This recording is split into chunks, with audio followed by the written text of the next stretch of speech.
No. In fact, it's pretty much a terrible one. Here's why. Number 1. Your health is too important for a simplistic heuristic such as this one.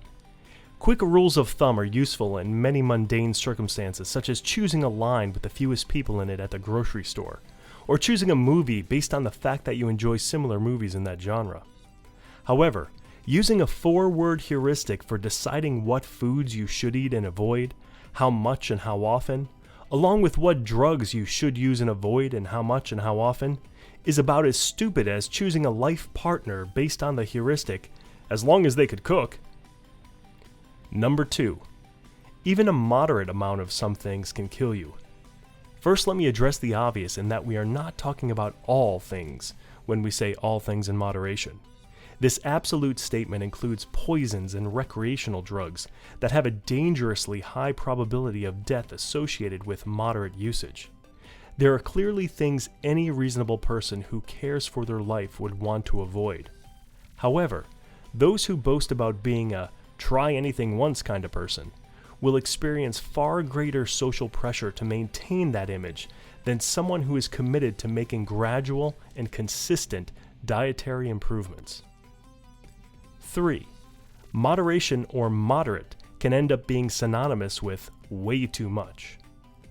There is no clear amount associated with moderate, so the person practicing moderation is free to set their own acceptable range based on personal biases and social norms of the company in which the person keeps.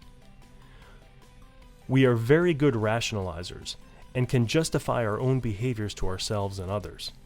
Our friends, often our partners in crime, share our behaviors and have little incentive to point out our abuse of the concept of moderation. We eventually find ourselves stuck in our own reality where what once we might have seen as excessive becomes moderate. An example is an often cited study by Perkins and Berkowitz in 1986 on the perceptions of drinking norms on college campuses. They found that students who perceived the norm, often seen as synonymous with moderate, to be similar to their own drinking behavior, tended to drink much more heavily than the actual norm.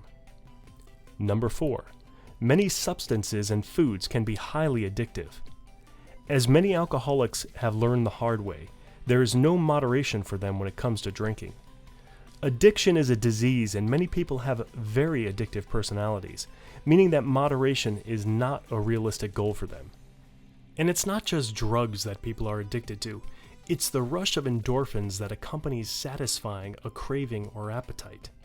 We are all more or less addicted to this rush, since addiction does occur on a spectrum.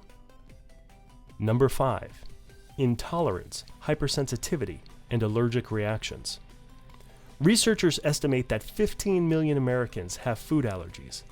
Some of these people simply experience annoying reactions, while some end up dead as a result of the reaction. Frequent effects of substance intolerance and hypersensitivity due to moderate ingestion of a substance can result in a lower level of well-being. Number 6. The combined effects of unhealthy foods.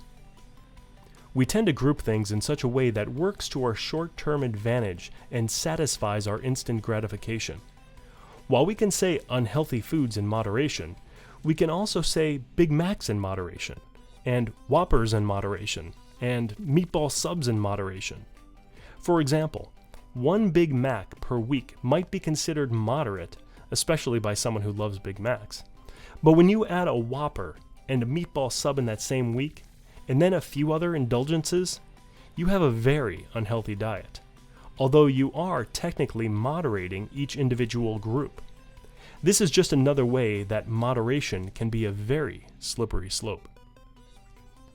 Number 7. The combined effects of harmful substances. As with unhealthy foods, multiple harmful substances taken in moderation increases the overall risks associated with the substances.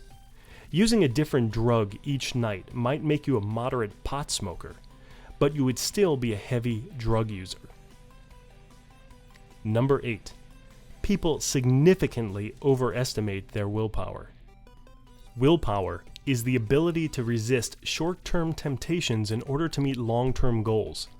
Moderation requires willpower, a lot more for some people than others. Believing we have strong willpower when in fact we don't can be very dangerous. The moderation game is a risky, dangerous, and even potentially fatal one. While an excess of anything is bad, bad being inherent in the definition, it is fallacious to think that a moderate amount of anything, especially everything, is okay. The occasional Big Mac, piece of cheesecake, and snort of cocaine still adversely affects your health. Trying pot just one time still results in an overall negative health effect. This does not mean that you need to be a saint or a perfect eater, but you should first be aware of the risks and dangers of unhealthy foods and recreational drugs, then balance those risks with the potential rewards to your overall well-being. You choose how you want to live your life, but make that choice being aware of the facts, not being flippantly ignorant of them.